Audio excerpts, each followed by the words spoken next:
வணக்கம். தமிழ் ஃபுட் கார்னரில் இன்றைக்கி சிம்பிள் மெத்தடில் கமன்னு அதே சமயம் ரொம்ப டேஸ்ட்டாக வெஜிடபிள் பிரியாணி எப்படி பண்ணுறதுன்னு பார்க்கலாம். ஒரு குக்கர் வச்சுருக்கேன். அதில் 2 டேபிள் ஸ்பூன் எண்ணெய், 1 டேபிள் ஸ்பூன் நெய். நீங்கள் நெய்க்கு பதில் 3 டேபிள் ஸ்பூனுமே எண்ணெயாக சேர்த்துக்கலாம். நெய் சூடாகிடுச்சு. அது கூட 2 சின்ன துண்டு பட்டை, 2 கிராம்பு, 2 ஏலக்காய், ஒரு நட்சத்திரப்பூ, ஒரு பிரிஞ்சி இலை, 1/4 டீஸ்பூன் சோம்பு. இது எல்லாம் இதில் பொரிஞ்சு வாசனை வரட்டும். நல்லா பொரிஞ்சு வாசனை வந்துடுச்சு. அதுக்கப்புறமா ஒரு பெரிய வெங்காயம் இந்த மாதிரி கட் பண்ணிக்கணும். 2 பச்சை மிளகாய். இதை வதக்கிக்கலாம். வெங்காயம் லைட்டாக வதங்கினதுக்கப்புறமா 2 டீஸ்பூன் இஞ்சி பூண்டு பேஸ்ட் சேர்த்துக்கலாம்.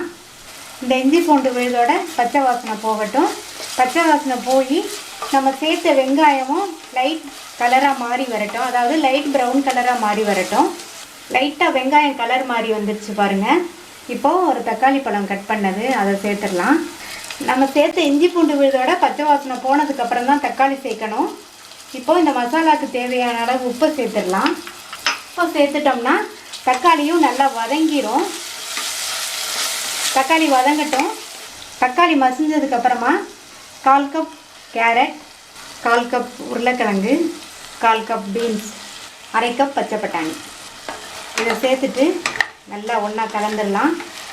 காயை 2-3 நிமிஷம் வதக்கிக்கணும். அது ரொம்ப முக்கியம். அப்போ தான் காயில் உள்ள பச்சை வாசனை எல்லாம் போகும். இப்போ மசாலாவெல்லாம் சேர்த்துடலாம். 1/4 டீஸ்பூன் மஞ்சள் தூள், ஒரு 3/4 டீஸ்பூன் தனி மிளகாத்தூள். மிளகாத்தூள் உங்கள் காரத்துக்கு தகுந்தபடி சேர்த்துக்கோங்க.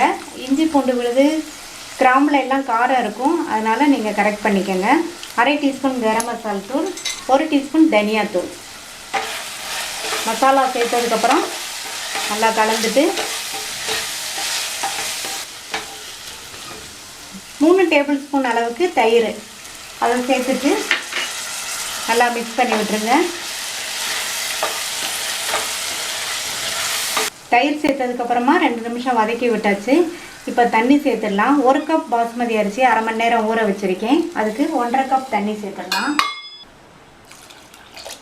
தண்ணி சேர்த்ததுக்கப்புறமா புதினா, அதுக்கப்புறமா கொஞ்சமாக கொத்தமல்லி தழை சேர்த்துட்டு நல்லா கலந்து விட்டுடலாம். இந்த தண்ணி கொதித்ததுக்கப்புறம் தான் நம்ம அரிசியை சேர்க்கணும். அரிசி ஒரு 25லேருந்து ஒரு 30 நிமிஷம் வரைக்கும் தான் ஊறணும். அப்போ சேர்த்தா தான் நல்லா பிரியாணி பொலன்னு இருக்கும். தண்ணி நல்லா கொதிக்க ஆரம்பிச்சிருச்சு. அரிசி ஊற வச்சோம் இல்லையா, அதை சேர்த்துடலாம். ஊற வச்ச அரிசியில் உள்ள தண்ணியை வடிச்சிட்டு சேர்க்கணும். இந்த மாதிரி கொதித்ததுக்கப்புறம் நம்ம அரிசியை சேர்த்தோம்னா பிரியாணி நல்லா பொலுன்னு இருக்கும். அரிசி சேர்த்ததுக்கப்புறமா நம்ம மசாலாவுக்கு அப்போ உப்பு சேர்த்தோம். இப்போ சேர்த்த அரிசிக்கு கணக்கு பண்ணி உப்பு சேர்த்துக்கோங்க. உப்பு சேர்த்ததுக்கப்புறமா நல்லா கலந்து விட்டுட்டு மூடி போட்டுடலாம்.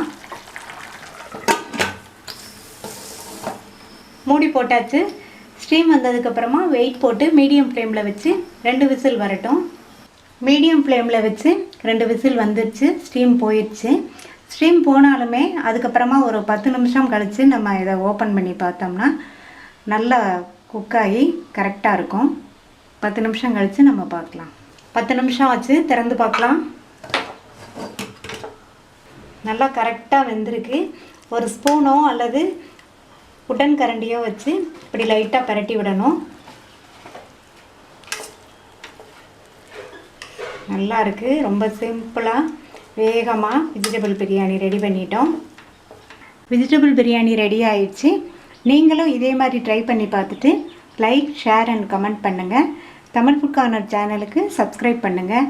தேங்க்யூ.